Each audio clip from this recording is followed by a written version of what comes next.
Cool is Jimmy Butler.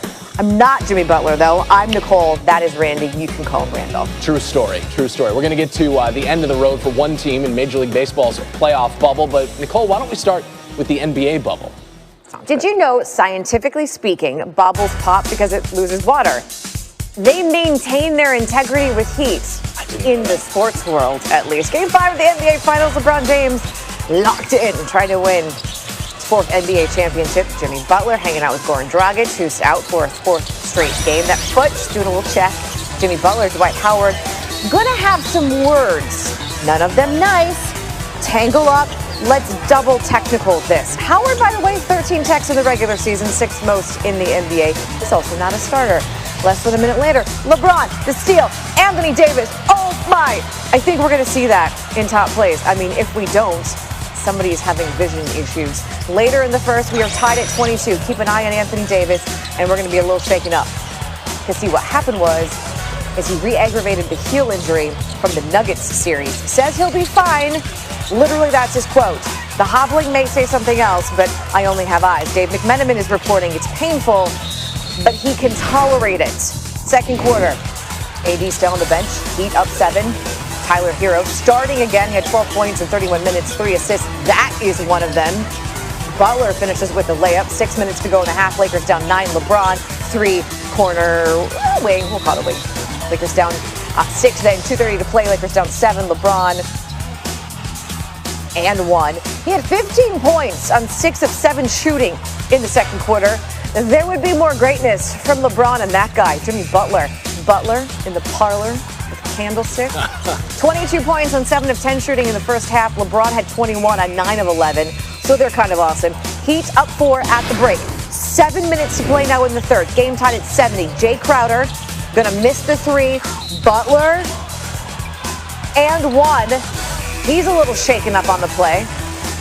Spoiler alert, he'd be fine.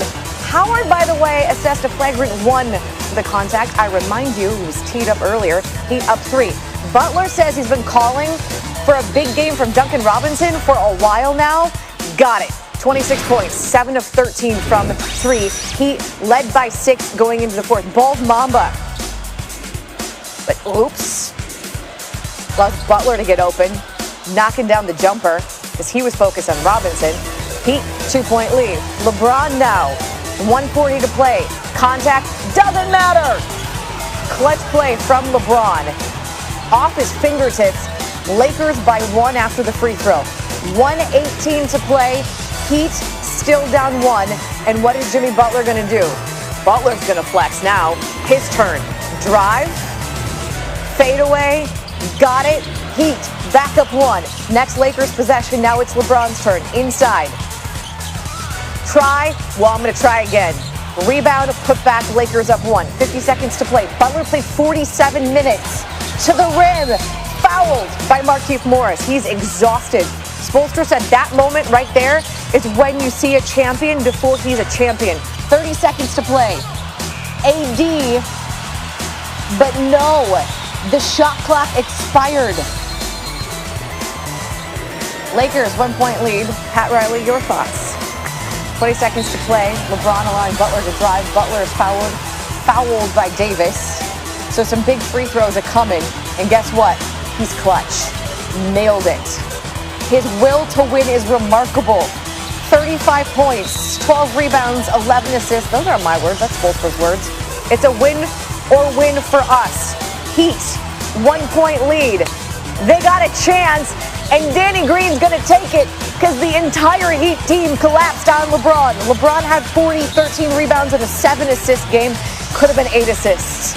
I mean, Green alone, top of the key. He's a 40% career 3-point shooter. His nickname is Deadshot, and that one was not it. It's now a 3-2 series. Heat win it, 111-108. It is the first win for the Heat when facing elimination since 2016. Nothing. I left it all out there on the floor along with my guys, and that's how we're going to have to play from here on out. Like I always say, it's win or win for us. But this is the position that we're in. We like it this way. We got 2 more in a row to get. I'm gassing him up. I feel like I'm putting that battery in his back. You know, it's a lot of times I tell him don't pass. He just has to keep being special. I'm going to keep gassing him up. If he's going to keep playing out like that, we're going to keep getting W's. I'll be the biggest cheerleader on the team. I'm sure they wanted to win, thought they was going to win coming into it, as did we. But it was a hard-fought game. I think it's going to be even harder for us next game. But I like our chances. It's good to visit with NBA analyst David Fizdale on SportsCenter AM. And Coach Jimmy Butler looks tired. He sounds tired. Probably is tired. 35, 12, and 11. He's averaging 45 minutes a game in his past 4 games. And those are numbers that we usually associate on this stage with the likes of LeBron James. So what's behind these types of performances from Butler with so much at stake? Well, I think it's a credit to him and his ability to come through in the clutch. He's done it all playoffs. When they needed him to step up, he has stepped up. What I think also has helped, I think Spo and the staff has really made a concerted effort to get him different matchups on the floor. He's running a lot of flat picks. He's doing a lot of switching with the Lakers, and Jimmy is getting the ability to go one-on-one against a weaker defender. The other thing that they're doing a great job of is they're keeping the weak side occupied with a lot of movement for Duncan, and that's really getting him going, and I think that's really important for them. If they want to win the next game, we know Jimmy's going to show up. They got to keep Duncan Robinson or Tyler Hero moving. Butler said that he'd been calling for it. He felt a big game from Duncan Robinson was coming, and then it finally did. So on the Lakers side, though, this morning, Coach, the debate right now centering on the pass that LeBron made to Danny Green, under 10 seconds to play, and Green misses the open 3. Okay, thank you. We see that, but put that into words for us here. What do you make of the people who are criticizing LeBron passing up that shot? Nonsense. That's nonsense. I mean, what are we talking about here? Everybody sees the film. He's got 3 guys guarding him. The whole team is guarding him. They're making sure that he's not the guy that's going to take the shot. It always comes down to make or miss. Jordan is heralded for the plays to Steve Kerr and John Paxson, and LeBron is criticized because Danny Green, a champion who has broken records in the finals for making threes, missed the open 3. That's the right play. That's the right shot. I don't think LeBron is going to have any regrets on that play. That's big-time trust. And he trusted a guy that's gotten it done on the biggest stage before. So I say that the whole criticism is nonsense. No, if there's a bone to pick here, maybe it's with Morris missing a wide-open LeBron James on the wing with about 4 seconds to play and trying to force one in Anthony Davis. Meanwhile, the entire NBA season now comes down to 1 or maybe if we're lucky, 2 more games. How do you have the rest of the series playing out? Wow. I just hope that it plays out. That's kind of where I'm at. I think something that's really important that we got to keep watching is Anthony Davis as he moves through this next game and the game after if it goes further, because he's been coming up hobbling a lot lately. Obviously, no one wants to see him get injured, but he has really been getting banged up, and I wonder how that's going to play out moving forward, especially as you see Bam Adebayo cranking up the intensity and the physicality.